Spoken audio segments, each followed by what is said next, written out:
اپنی طاقت کو پہچانیے. حضور علیہ السلام کے کسی غلام کو یہ طاقت نہیں. مت سوچئے کہ فلاں بن جائے گا فلاں بن جائے گا. یہ جمہوری نظام ہے، اکثریت حق رکھتی ہے حکومت کا، اکثریت حضور کے غلاموں کی ہے، اور یہ بات ثابت ہو چکی ہے. اس ملک میں اکثریت حضور کے غلاموں کی ہے اور یہ بات ثابت ہو چکی ہے. دنیا اس نظارے کو دیکھ چکی ہے.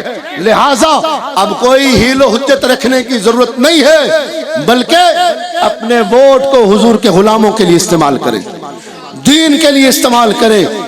70 سال ہو گئے ہم نے بجلی کو ووٹ دیا، 70 سال ہو گئے سولن کو ووٹ دیا، 70 سال ہو گئے نالی کو ووٹ دیا، میٹر کو ووٹ دیا، سوئی گیس کو ووٹ دیا، چودھری کو ووٹ دیا، شیخ کو ووٹ دیا، نمبردار کو دیا، مار صاحب کو دیا، فلاں کو دیا، فلاں کو دیا. میں کہتا ہوں ایک بار تو حضور کے نام پر بھی دیکھیں. اللہ جپال کرم کریں گے، کرم فرمائیں گے.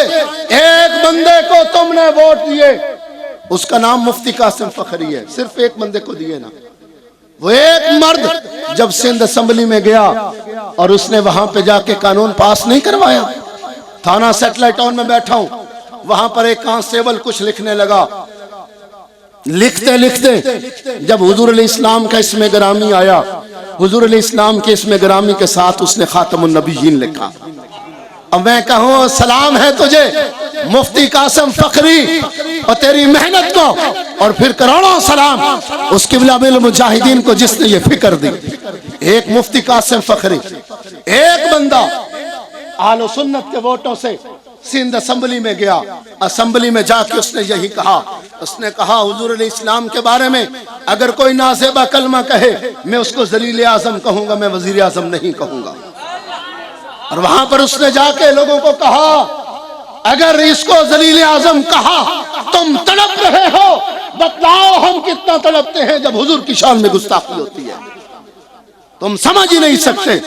تو پھر انہوں نے جب وہاں پر یہ قرارداد پیش کی، ایک بندے نے قرارداد پیش کی کہ حضور علیہ السلام کا نام جب بھی سرکاری سطح پر اداروں میں لکھا جائے گا، سلیبس میں اداروں میں جہاں پر بھی حضور کا اسم گرامی لکھا جائے گا، ساتھ خاتم النبیین لکھا جائے گا.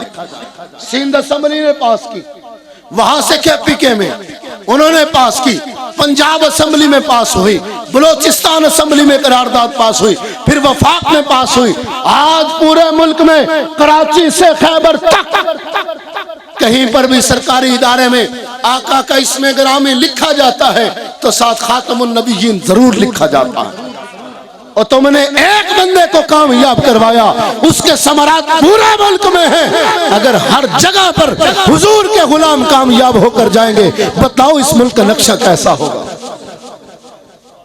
اللہ رب العزت سے دعا ہے اللہ رب العزت ہمیں استقامت کے ساتھ اس مشن پر کاربند رہنے کی توفیق عطا فرمائے.